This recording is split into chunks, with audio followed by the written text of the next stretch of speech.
Today I am reviewing Yggdrasil, a game by Zeman and Ludonaut that has been marketed as a new ghost stories.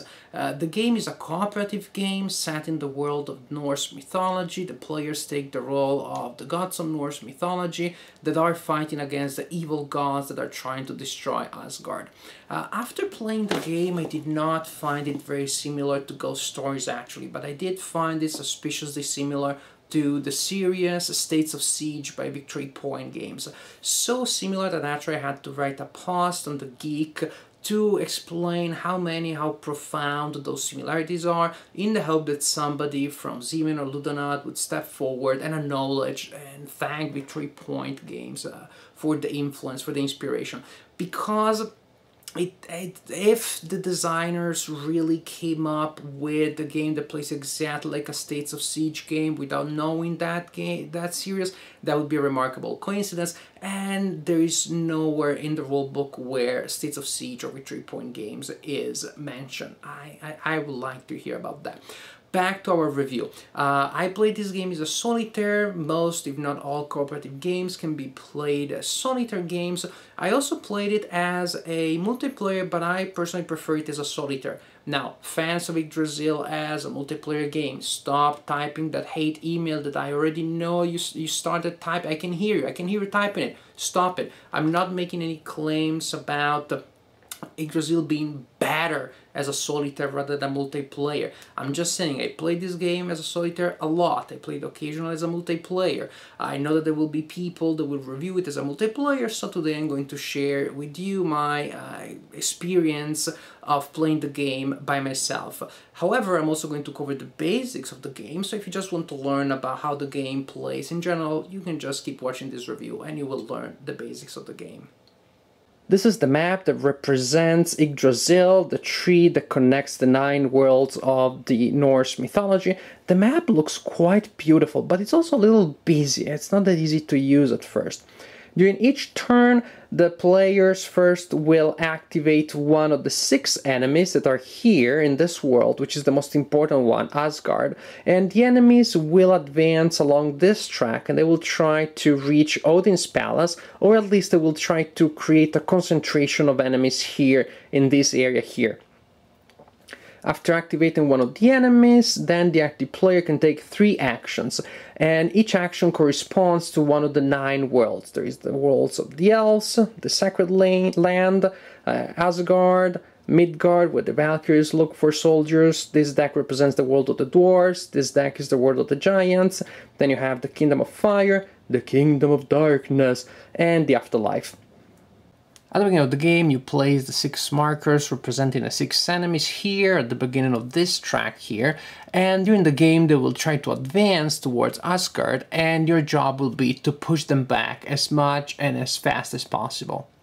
At the beginning of each turn, the active player will draw a card from this stack of 42 enemy cards, and each card will indicate the enemy that activates that turn. For example, if the player drew that card, then you activate this enemy here and you move him. The enemy that activates moves 1 space towards the end of the track. Also, each enemy has a special action that he will perform when activated. For example, when you activate this guy, his special action is to also move 1 other character that was the farthest from the beginning of the track. In case you have several, then you can choose which one. Then suppose it is next turn, we flip this card here, then this other enemy activates, moves 1 space, and then the players will also perform this other special effect. It's all bad stuff, I don't have time to explain them all. Here, this is the guy, we activate this other guy. And so on and so forth. Each turn starts with one of the enemies activating, moving 1 space, and performing a special negative effect. If at some point during the game you have 5 enemies past that line, then the players lose the game. If you ever have 3 enemies past this other line, then the players lose the game. If there ever is 1 enemy there at the end of the track, and therefore means also past that 1 marker, then the players lose the game. If the players prevent this from happening, they prevent this concentration of enemies, and they managed to go through the entire deck. They survived the entire deck. They resolved the last card, and that concentration on enemies never presented itself, then the players win the game. One of the actions that you can take is to visit the world of the elves, to take an elf token and to place it in front of you. It is that simple, that's your action, and I will explain later what the elves are for. Generally speaking, however, there's going to be a number of available elves equal to the number of players plus 1. Another action could be to visit the Holy Land and to activate Vanir, who is a sort of like helper, consultant of the gods. For one action, you can move Vanir by 1 space on this track here. So for example, now the player did that, next turn another player spends an action, moves him there, then later somebody spends an action, moves him there. Another action can be, instead of moving him on the track, to put it back to the beginning of his track, and at that point to execute any one action, choosing it from the action underneath him at the moment in which he's moved, or to his left. All these actions are symbolized by different images here. I cannot explain them all, but for example, this action here allows you to look at the 6 top cards on the monster deck and to place them in any order that you want. This other action here is very good. It allows you to retreat one enemy by 1 space on the monster track automatically, so it is a good safety exit to have the guy there, just in case the situation gets bad and you just need to retreat somebody. Of course, it takes a little bit to be able to build up that advantage. One of your actions for the turn can be to visit the world of the dwarves and to take a weapon from there. You have this weapon deck here, and for an action you can take a +1 weapon. As you can see, each weapon is specific, can be used only against a certain enemy. So one of your actions can be to take a +1 weapon, or you can return a weapon and take the weapon of the same type of the next level. For example, if I return this card to the deck, I go through the deck and I can take the same weapon, but level 2. Later, I spend another action, I return the level 2 and I can take the level 3. One of the 9 worlds that you can visit has 4 islands. Each island has a different color and corresponds to a bag, where at the beginning of the game, during setup, you will place a predetermined number of Vikings. These are allies that will help you defeat the monsters, and a certain number of fire giants that are there just to annoy you and make you waste resources. As one of your actions, you can activate the Valkyries and you can send them to look for Vikings that will help you in your fight against the monsters. The Valkyries always start from Rainbow Island, and using one of your actions, you can move them to an adjacent island. So in one turn you would do that, then maybe next turn another player takes the same action, can move them to another island, and after moving the Valkyries, you can draw 3 markers from the corresponding bag. The Vikings that you draw, you keep in front of you and you can use them later during combat against the enemies. The giants, you return to the bag. So the giants are perfectly useless, they're there so just that your action when you are looking for allies will be less profitable. It will just make you waste the entire action if you draw 3 of them, or part of that action. Luckily enough, there are ways to manipulate the content of the bags and to give yourself better odds of drawing more Vikings than giants. One such way is to activate the action corresponding to the Kingdom of Fire. When you choose this action, you draw 5 counters from any one bag, and then you will place here all the fire giants that you draw, and you will return the Vikings to the bag that you took them from. In this way you can clean up a bag a little bit, and that of course improves your chances of drawing Vikings from there in the future. Another way of improving your odds when drawing counters from a bag is to activate the action of the World of the Dead. That action will allow you to take 5 Viking markers from the World of the Dead and to drop them into any one bag. At the beginning of the game there already are 5 there, and then during the game other Vikings will die and the dead Vikings will end up here, and then you can move them from here to a bag by spending an action. Then, since we're in this area of the map, I'm going to show this world too. When the player activates the action corresponding to this world, then the player is allowed to exchange elves and or Vikings with one other player. When Loki activates and advances on the board, his effect is to summon a certain number of giants. The number will change throughout the game, but it can be a giant, it can be 2 giants, it can be 3. Each giant will be flipped face up on the board, and each giant will generate an effect which will be bad stuff, bad news for the players. For example, while this giant is in place, that enemy, Jormungand, receives a +1 bonus in combat.